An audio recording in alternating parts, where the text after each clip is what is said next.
आज बॉलीवुड को रीमेक्स बनाने के लिए काफ़ी क्रिटिसाइज़ किया जाता है, लेकिन उसी बॉलीवुड ने हमें रीमेक्स के थ्रू कुछ ऐसी मूवीज़ दी जो आज रीमेक होने के बावजूद भी लोगों को काफ़ी पसंद आती हैं और इन्हें आज भी देखा जाता है। So here is the list of some actual good remakes by Bollywood.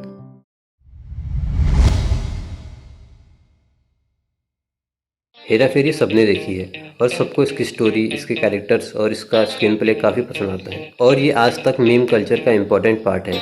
लेकिन क्या तुम्हें पता है ये ऑफिशियल रीमेक थी 1989 में आई एक मलयालम मूवी रामजी राव स्पीकिंग की। लेकिन ये काफ़ी पहले आई थी और सिर्फ मलयालम ऑडियंस तक ही पहुंच पाई। जब इसका रीमेक बॉलीवुड में बना तो इस स्टोरी को ब्रॉडर ऑडियंस मिली और ये कॉमेडी जॉनरा में एक कल्ट क्लासिक बन गई। तो कमेंट्स में बताओ कि इस मूवी से आपका फेवरेट कैरेक्टर या सीन कौन सा है। देख, तेरे को भी दुख है, इसको भी दुख है और मेरे को भी एक छोटा सा दुख है।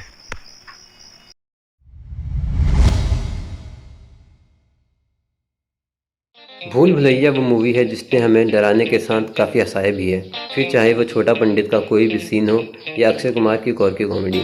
ये सब आज भी पॉप कल्चर के सहारे हमारी मेमोरी में है। लेकिन आप लोगों को पता होगा कि ये मूवी ऑफिशियल रीमेक थी 2005 में आई तमिल मूवी चंद्रमुखी की।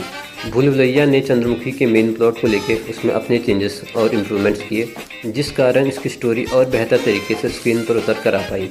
This is still a relevant movie in pop culture with references and it's smart writing. So now you tell me your favorite part from the movie in comments. अरे छोटे पंडित, यहाँ उकड़ू बैठ के तपस्या हो रही है क्या छोटे पंडित?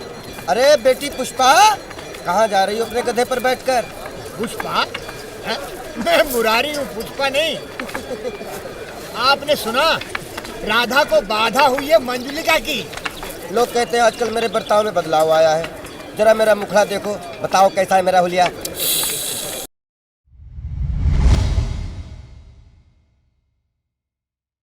एक ऐसा रीमेक जिसने ऑडियंस को तोड़ के रख दिया, उसकी स्टोरी, उसके प्लॉट्स के थ्रू। गजनी ने तो रिलीज़ के साथ नए रिकॉर्ड्स बनाना शुरू कर दिया और बनी 100 करोड़ क्लब में जाने वाली पहली बॉलीवुड मूवी। इसका यूं लोगों को पसंद आने का कारण सिर्फ 2005 की तमिल मूवी गजनी का रीमेक और उसकी स्टोरी को हिंदी ऑडियंस के सामने रखना ही नहीं, बल्कि उसमें नेसेसरी चेंजेस करके उसे मोर बिलीवेबल बनाना था। क्योंकि जहां ओरिजिनल मूवी में फाइनल फाइट में संजय के सामने 2 गजनी होते हैं और उनकी फ़ाइट गर्ल्स हॉस्टल में होती है, लेकिन वहीं रीमेक वाली गजनी में फाइनल फाइट सिर्फ एक गजनी से एक अंडर कंस्ट्रक्शन बिल्डिंग में होती है। गजनी और मेमेंटो को कंपेयर करते हुए मैंने एक वीडियो ऑलरेडी बनाई है। If you are interested you can watch it after this video, link in description.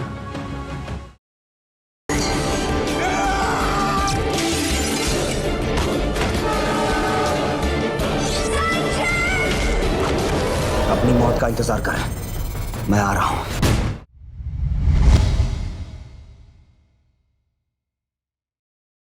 एक सोल्जर छुट्टी में अपने घर आता है, लेकिन उसे लीड मिलती है कि कुछ टेररिस्ट शहर में बम प्लांट करने का प्लान बना रहे हैं। तो अपने दोस्तों के साथ उन्हें बिना पता लगे उनके साथ एक मिशन एग्जीक्यूट कर देता है। हॉलीडे रीमेक थी 2012 में बनी तमिल मूवी थुपक्की की।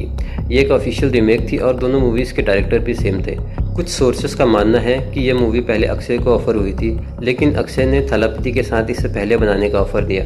अब रीजन कुछ भी हो, यह एक रीमेक बनी थुपक्की की और इसे रिलीज़ किया गया 2014 में। It is a very good and engaging film to watch any time with high rates of rewatchability. मैं आ रहा हूं तेरे पास, जहां मिला खत्म कर दूंगा। I'm waiting.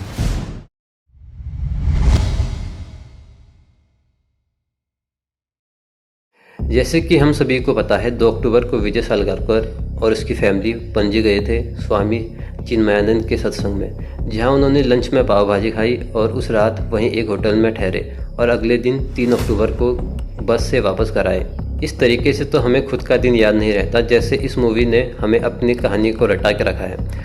अनडाउटेडली ये एक बेहतरीन मूवी की बेहतरीन रीमेक है। जहां इसकी ओरिजिनल मूवी 2013 में मोहनलाल के साथ रिलीज हुई थी, वहीं 2015 में इसे बॉलीवुड में अजय देवगन के साथ बनाया गया। मलयालम मूवी सिर्फ मलयालम लैंग्वेज में डब थी, जिस वजह से अजय देवगन की मूवी को बेटर रिस्पॉन्स मिला और ऑडियंस ने इसे काफ़ी पसंद किया।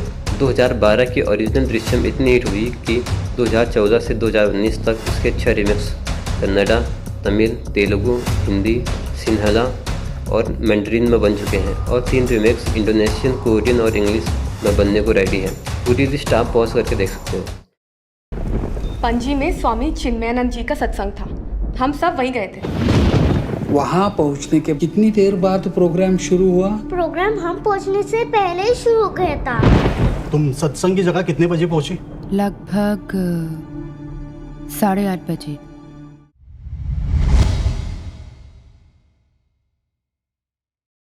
एक साइको किलर जो अपनी बीवी से बहुत प्यार करता है, जबकि उसकी बीवी उसकी बिल्कुल भी इज्जत नहीं करती और उसे हमेशा ताने देती रहती है। तो किलर उसका गुस्सा बाहर दूसरी लड़कियों को मार कर उतारता है।